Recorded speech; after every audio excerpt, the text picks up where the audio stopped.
అందరికీ నమస్కారం. జూన్ 21వ తేదీ అంతర్జాతీయ యోగా దినోత్సవ సందర్భంగా మనందరం కార్తీక మాసం ధనుర్మాసం లాగా జూన్ మాసాన్ని యోగా మాసంగా గుర్తించి నెలంతా శారీరక మానసిక ఆరోగ్యాన్ని పెంపొందించుకోవటానికి నిజ జీవితంలో యోగాను ఒక భాగంగా చేసుకుని అందరూ ఆచరించాలని మన ప్రధానమంత్రి శ్రీ నరేంద్ర మోడీ గారు మరియు ఆంధ్రాను యోగాంధ్రగా మార్చాలని ఆంధ్రప్రదేశ్ ముఖ్యమంత్రి శ్రీ నారా చంద్రబాబు నాయుడు గారు ఇంటింటికి యోగా చేరాలని సంకల్పించారు. ఇందులో భాగంగా ఇంటింటికి యోగా కార్యక్రమానికి మీ అందరికీ స్వాగతం. కొలెస్ట్రాల్ తగ్గించడానికి రెండు ముఖ్యంగా ఉపయోగపడే ఆసనాలను ఈరోజు మనం చూడబోతున్నాం. రక్తం లోపలికి వెళ్ళిన చక్కెర పదార్థాలని లివర్ రెగ్యులేట్ చేసే కార్యక్రమం చేస్తుందన్నమాట. మోటార్ సైకిల్ ట్యాంకులో ఉన్న ఆయిల్ ఒకేసారి ఇంజిన్లోకి వెళ్లకుండా కార్బొరేటర్ ఎట్లా రెగ్యులేట్ చేస్తుందండి, అలాగా ఈ చక్కెర పదార్థాలని మరి కొలెస్ట్రాల్ ప్రొడక్షన్కి ఎక్కువ పెరగకుండా కూడా కంట్రోల్ చేయడానికి కూడా లివర్ రెగ్యులేషన్ మెకానిజం బాగా పనిచేస్తే ఉంటుందన్నమాట.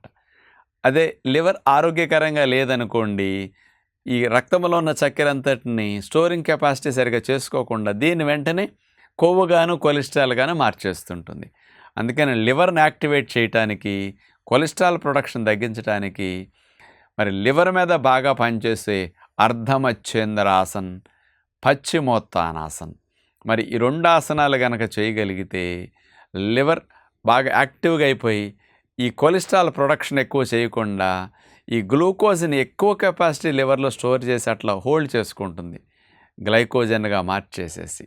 అప్పుడు ఏమవుతుంది, రక్తంలో ఎప్పుడన్నా చక్కెర స్థాయిలు తగ్గినప్పుడు ఆ గ్లైకోజన్ పంపించడానికి మెకానిజం ఉపయోగపడుతుంది అనమాట. అలా లివర్కి బాగా మేలు చేసే, కొలెస్ట్రాల్ తగ్గించే రెండు ఆసనాలు ఇప్పుడు చూద్దాం. ముందుగా పశ్చిమోత్తానాసన్. ఇది మీ అందరికీ తెలిసిందే. చిన్నప్పుడు సరదాగా నడుము వంగుతున్నది లేదా చూడటం కోసం కాళ్ళు చాపి మోకాళ్ళు ముద్దు పెట్టుకోమనేవారు కదా, అదే ఆసనాన్ని పశ్చిమోత్తానాసన్ అంటారు. చూడండి ఎలా చేయాలో. ముందుగా రెండు కాళ్ళను అట్లా దగ్గర జరిపేసి స్ట్రైట్గా కూర్చున్న తర్వాత రెండు చేతుల్ని గాలి పీల్చుకుంటూ అట్లా పైకి లేపుతాం. ఇప్పుడు రెండు ముక్కు రంధ్రాల ద్వారా గాలిని వదిలేస్తూ చేతులతో పాదాలు పట్టుకునేటట్లు అట్లా ముందుకు వంగుతాం. కిందకు వచ్చేసరికి గాలి వదలటం పూర్తయిపోతుంది. చేతి వేళ్లతో కాలి బొటన వేళ్ళని అట్లా పట్టుకుంటాం. మోకాళ్ళు అసలు బెండ్ అవ్వకూడదు. తలను తీసుకెళ్ళి బాగా మోకాళ్ళు కానేటట్టుగా, మూతి భాగం మోకాళ్ళు ముద్దు పెట్టుకునేటట్టుగా వంగాలి. అలాగే కదలకుండా గాలిని పీల్చకుండా కుంభిస్తూ అట్లాగే ఉండగలిగినట్టు ఒక అర నిమిషం అదే స్థితిలో ఉంటామన్నమాట. ఇక ఉండలేనప్పుడు కాళ్ళ భాగములు అడుగు నరాలు గుంజుతూ బాగా నొప్పి అనిపిస్తాయి. అలాంటప్పుడు మెల్లగా గాలిని పీల్చుకుంటూ తలను, ఛాతీను పైకి లేపుతాం. చేతులు పైకి లేపేసి పైకి వెళ్ళేసరికి గాలి పీల్చడం అయిపోతుంది. నిదానంగా గాలిని వదిలేసేసి సాధారణ స్థితికి వస్తామన్నమాట. దండాసనలో అట్లా హాయిగా రిలాక్స్ అవుతారు. అంటే ఈ మోకాళ్ళ ముద్దు పెట్టుకునే ఈ ఆసన పశ్చిమోత్తానాసన చేయటం వల్ల నడుము ఫ్లెక్సిబిలిటీ బాగా పెరుగుతుంది. అలా ముందుకు వంగి ఉన్నప్పుడు లివర్ బాగా యాక్టివేట్ అయ్యి బ్లడ్ సర్క్యులేషన్ లివర్కి బాగా వెళ్ళి బ్యాడ్ కొలెస్ట్రాల్ బాగా క్లీనింగ్ చేసుకోవడానికి మంచి అవకాశం కలిగిస్తుంది అన్నమాట. రెండవ ఆసనంగా అర్ధమచ్చేంద్రాసనం చూడబోతున్నాం.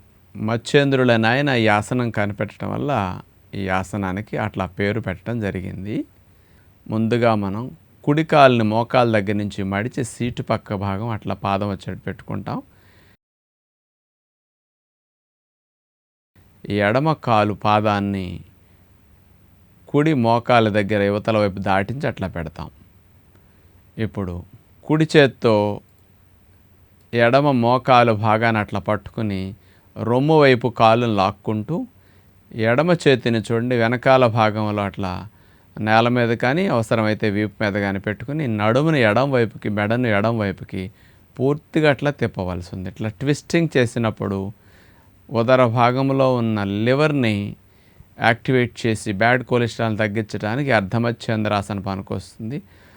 ఉండగలనంతసేపు ఈ అర్ధమచ్చేంద్రాసనలో అలాగే ఉండి మెల్లగా ఉండలేనప్పుడు కాళ్ళు చాపేసుకుంటాం, చేతులు తీసేసి సాధారణ స్థితికి వచ్చి విశ్రాంతి స్థితి. ఇప్పుడు మరో ప్రక్కకి చేసే ప్రయత్నం చేస్తాం. ఈసారి ఎడమ కాలుని మోకాల దగ్గర నుంచి మడిచి సీటు పక్క భాగానికి వచ్చేటట్లు పాదం అట్లా పెట్టి కూర్చుంటాం. కుడి కాలుని ఎడమ మోకాల దగ్గర అట్లా నుంచోబెడతాం. ఆ తర్వాత ఎడమ చేత్తో కుడి మోకాలను అట్లా పట్టుకుని లాగుతూ మెడని నడుముని కుడివైపుకి అట్లా ట్విస్ట్ చేసి తిప్పుతాం. ఈ కుడి చేయి వెళ్ళి వీపు భాగానికి అట్లా పెట్టి అదే విధంగా కదలకుండా ఉండాలన్నమాట. ఇప్పుడు మెడ నడుమన్నీ కూడా కుడివైపుకి అట్లా ట్విస్ట్ చేసి ఉంచడం వల్ల లివర్ భాగం మరో పక్క లివర్కు ఉండే 2 లోబ్స్ బాగా యాక్టివేట్ అవ్వటానికి మంచి ఆసనం ఈ అర్ధమచ్చేంద్ర ఆసనం. నడుము ప్రక్కల కొవ్వు కరగటానికి బాగా ఉపయోగపడుతుంది ఇది. ఉండగలనంతసేపు అట్లా ఉంటాం. ఉండలేనప్పుడు మెల్లగా ఆసనాన్ని అట్లా తీసేసి సాధారణ స్థితికి వస్తాం. హాయిగా కాళ్ళు చాపేసి దండాసనంలో రిలాక్స్ అవుతాం. మీలో చెడ్డ కొలెస్ట్రాల్, ట్రైగ్లిజరైడ్స్, టోటల్ కొలెస్ట్రాల్ ఇట్లా ఎక్కువ ఉన్న వారికి వాటిని తగ్గించుకోవాలంటే ఆహార నియమాల్లో కూడా మీరు మార్పు తప్పనిసరిగా చేసుకోవాలి. అవేమిటంటే తెల్లటి అన్నము, ఇడ్లీ, ఉప్మా, తెల్లటి బియ్యపిండి దోశ, మైదాతో చేసిన పదార్థాలు ఇట్లా వైట్ ప్రొడక్ట్స్ని పూర్తిగా మానేయాలి. ఈ వైట్ ప్రొడక్ట్స్ ఎక్కువ చక్కెరగా రక్తం లోపలికి వెళ్ళి కొలెస్ట్రాల్ ప్రొడక్షన్కి, ట్రైగ్లిజరైడ్స్ పెరగడానికి ప్రధాన కారకాలు అవుతున్నాయి. కాబట్టి వైట్ ప్రొడక్ట్స్ని, పిండి పదార్థాలు మీరు తగ్గించేయాలి. మీరు కొలెస్ట్రాల్ తగ్గాలంటే పీచు పదార్థాలు ఎక్కువ ఉండాలి, ప్రోటీన్ ఎక్కువ ఉండాలి, కార్బోహైడ్రేట్స్ మరియు ఫ్యాట్ తక్కువ ఉండాలి. అలా ఉండేటట్టు ఆహారాలు తినాలి. అందుకని మధ్యాహ్నపూట భోజనంలో మిల్లెట్స్తో చేసిన 1-2 పుల్కాలు పెట్టుకుని, కూరలు చప్పగా వండుకుని, ఎక్కువ కూరలు పెట్టుకుని అంతంత కూరలు తినే ప్రయత్నం చేయండి. అన్నం కావాలంటే ఒక్క ముద్ద మిల్లెట్స్ అన్నం తినండి తప్ప ఎక్కువ అన్నాలు తినొద్దు. కొలెస్ట్రాల్ వెంటనే తగ్గుతుంది. సాయంకాల పూట డిన్నర్లో ఉడికిన ఆహారాలు మానేసి కేవలం డ్రై ఫ్రూట్స్ లాంటి ఆహారాలు తీసుకుంటే వెంటనే కొలెస్ట్రాల్ తగ్గుతుందన్నమాట. ఈ పండ్లను కూడా బాగా తినాలి, పీచుతో పాటు తినాలి. అప్పుడు కొలెస్ట్రాల్ ప్రొడక్షన్ పెరగకుండా మంచిగా సపోర్ట్ చేస్తుందన్నమాట. ప్రేగుల్లో గుడ్ బ్యాక్టీరియాలు పెరుగుతాయి. ఇలాంటి ఫ్రూట్స్ తింటే గుడ్ బ్యాక్టీరియాలు పెరిగితే కొలెస్ట్రాల్ పెరగకుండా కూడా కంట్రోల్ చేసేస్తాయి. కొవ్వు, కొలెస్ట్రాల్ లోపలికి వెళ్లకుండా నియంత్రించడానికి కూడా ఇట్లాంటి ప్రేగుల్లో పీచు పదార్థాలు, గుడ్ బ్యాక్టీరియాలు కూడా సపోర్ట్ చేస్తుంటాయి. ఉదయం పూట కుదిరితే కొద్దిగా సాలడ్స్, స్ప్రౌట్స్ ఇలాంటి ఫ్రూట్స్ కనుక బ్రేక్ఫాస్ట్లో పెట్టుకుంటే కొలెస్ట్రాల్కి అసలు మందులు లేకుండా న్యాచురల్గా తగ్గిపోతుంది. కాబట్టి రోజు 1 గంట సేపు వ్యాయామాలు, ఆసనాలు చేయాలనుకోండి. గుడ్ కొలెస్ట్రాల్ పెరుగుతుంది, బ్యాడ్ కొలెస్ట్రాల్ తగ్గుతుంది. గుడ్ కొలెస్ట్రాల్ 50 కంటే ఎక్కువ ఉండాలి, బ్యాడ్ కొలెస్ట్రాల్ 100 లోపు ఉండాలి. అది మాత్రం గుర్తుపెట్టుకోవాలి. ఈ రేంజ్లో మీ కొలెస్ట్రాల్ లెవెల్స్ ఉండాలి అంటే వ్యాయామాలు, ఇట్లా ఆసనాలు, ఆహార నియమాలు ఈ 3 కాంబినేషన్లో మీరు మార్చుకోండి. మెడిసిన్ లేకుండా ఎప్పుడు హెల్దీగా బ్లడ్లో కొలెస్ట్రాల్ లెవెల్స్ నార్మల్గా ఉంటాయని విజ్ఞప్తి చేస్తూ నమస్కారం.